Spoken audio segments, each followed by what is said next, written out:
This is my 1975 Yamaha XS650, which I have made a quick release seat skewer for.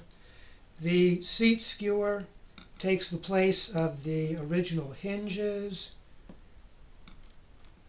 and allows me to take the seat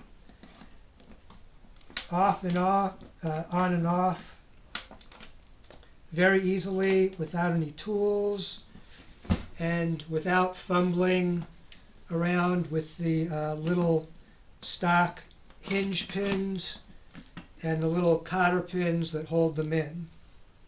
Here is the skewer and the two original hinge pins that it replaces.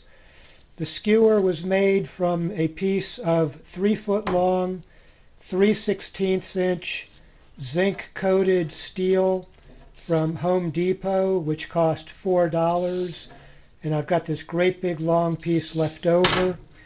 I ground a little point onto the end of the skewer to help thread it into the holes, and there's a little hook bent into it which tucks in front of the hinge, so there is no way this is going anywhere or rattling out. This was incredibly easy to bend and make, and there you go.